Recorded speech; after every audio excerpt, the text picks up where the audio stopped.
بسم اللہ الرحمن الرحیم۔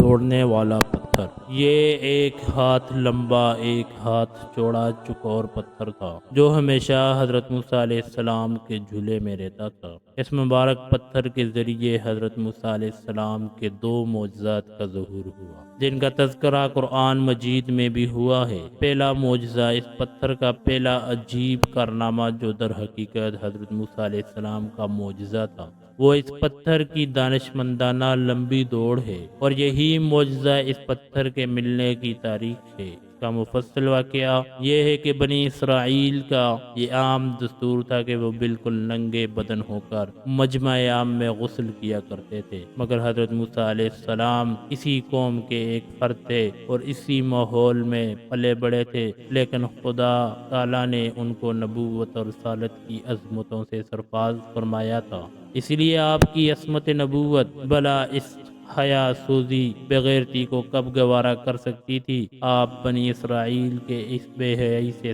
سخت ناراض اور انتہائی بیزار تھے، اس لیے آپ ہمیشہ یا تو تنہائی میں یا تہبند پہن کر غسل فرمایا کرتے تھے۔ بنی اسرائیل نے جب یہ دیکھا کہ آپ کبھی بھی ننگے ہو کر غسل نہیں فرماتے تو ظالموں نے آپ پر بہتان لگا دیا کہ آپ کے بدن کے اندرونی حصے میں یا تو برس کا سفید داغ یا کوئی ایسا عیب ضرور ہے کہ جس کو چھپانے کے لیے یہ کبھی برہنہ نہیں ہوتے، اور ظالموں نے اس تہمت کا اس قدر اعلان اور چرچا کیا کہ ہر کوچہ بازار میں اس کا پروپیگنڈا پھیل گیا۔ اس مکروہ تہمت کی شورش کا حضرت موسیٰ علیہ السلام کے قلب نازک پر بڑا صدمہ رنج گزرا اور آپ بڑی کفت اور اذیت میں پڑ گئے، تو خداوند تعالیٰ نے اپنے مقدس کلیم کے رنج و غم کو بلا کب گوارا فرماتے، اور اپنے ایک برگزیدہ رسول پر ایک عیب کی تہمت بلا خالق عالم کو کب اور کیوں کر اور کس طرح پسند ہو سکتی ہے۔ اللہ تعالیٰ نے آپ کی برات اور بے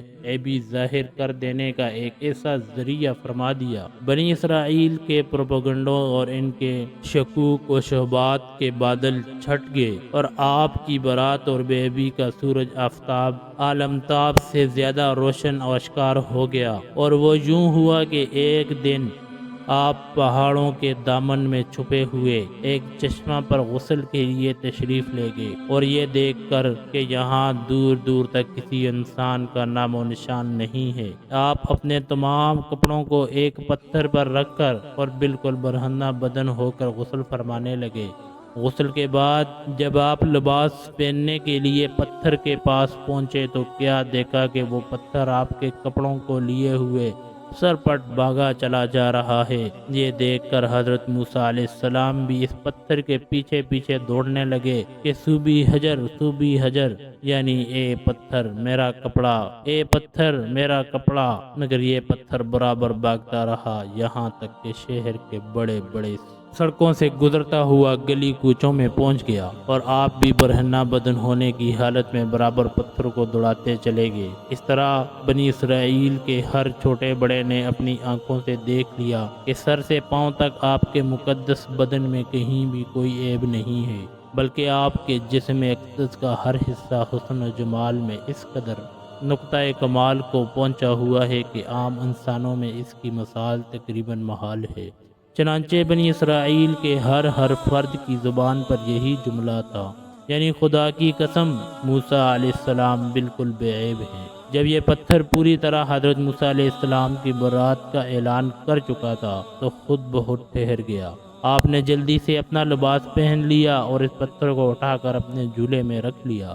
اللہ تعالیٰ نے اس واقعے کا ذکر قرآن مجید میں اس طرح بیان فرمایا: اے ایمان والو، ان جیسے نہ ہونا جنہوں نے موسیٰ علیہ السلام کو ستایا، تو اللہ نے اسے بری فرما دیا اس بات سے جو انہوں نے کہی، اور موسیٰ علیہ السلام اللہ کے یہاں آبرو والا ہے۔ دوسرا معجزہ میدان طیہ میں اسی پتھر پر حضرت موسیٰ علیہ السلام نے اپنا عصا مار دیا تھا تو اس میں سے 12 چشمے جاری ہو گئے تھے، جس کے پانی کو 40 برس تک بنی اسرائیل میدان طیہ میں استعمال کرتے رہے، جس کا پورا واقعہ پہلے گزر چکا ہے۔ قرآن مجید کی آیت میں پتھر سے یہی پتھر مراد ہے۔ ایک شبہ کا ازالہ۔ معجزات کے منکرین جو ہر چیز کو اپنی ناقص عقل کے اینک سے ہی دیکھا کرتے ہیں۔ اس پتھر سے پانی کے چشموں کا جاری ہونا محال قرار دے کر اس معجزہ کا انکار کرتے ہیں اور کہتے ہیں کہ ہماری عقل اس کو قبول نہیں کر سکتی۔ اتنے چھوٹے سے پتھر سے 12 چشمے جاری ہو گئے، حالانکہ یہ منکرین اپنی آنکھوں سے دیکھ رہے تھے۔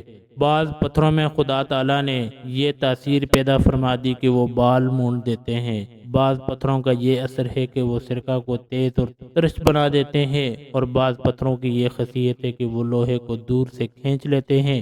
بعض پتھروں سے موذی جانور بھاگ جاتے ہیں، اور بعض پتھروں سے جانوروں کا زہر اتر جاتا ہے۔ بعض پتھر دل کی دھڑکن کے لیے تریاک ہیں۔ بعض پتھروں کو نہ آگ جلا سکتی ہے اور نہ گرم کر سکتی ہے۔ بعض پتھروں سے آگ نکل پڑتی ہے، بعض پتھروں سے آتش فشاں پھٹ پڑتا ہے۔ تو جب خداوند قدوس نے پتھروں میں قسم قسم کے اثرات پیدا فرما دیے ہیں، تو پھر اس میں کون سی خلاف عقل اور محال بات ہے کہ حضرت موسیٰ علیہ السلام کے اس پتھر میں اللہ تعالیٰ نے یہ اثر بخش دیا اور اس میں یہ خاصیت عطا فرما دی کہ وہ زمین کے اندر سے پانی جذب کر کے چشموں کی شکل میں باہر نکلتا رہے، یا اس پتھر میں یہ تاثیر ہو کہ جو ہوا اس پتھر سے ٹکراتی ہو وہ پانی بن کر مسلسل بہتی رہے۔ یہ خداوند قادر و قدیر کی قدرت سے ہرگز نہ کوئی بعید ہے، نہ محال، نہ خلاف عقل۔ لہذا اس معجزے پر ایمان لانا ضروریات دین میں سے ہے اور اس کا انکار کفر ہے۔ قرآن مجید میں ہے جس کا ترجمہ ہے، اور پتھروں میں تو کچھ وہ ہیں جس سے ندیاں بہ نکلتی ہیں، اور کچھ وہ ہیں جو پھٹ جاتے ہیں تو ان سے پانی نکلتا ہے، اور کچھ وہ ہیں کہ اللہ کے ڈر سے گر پڑتے ہیں۔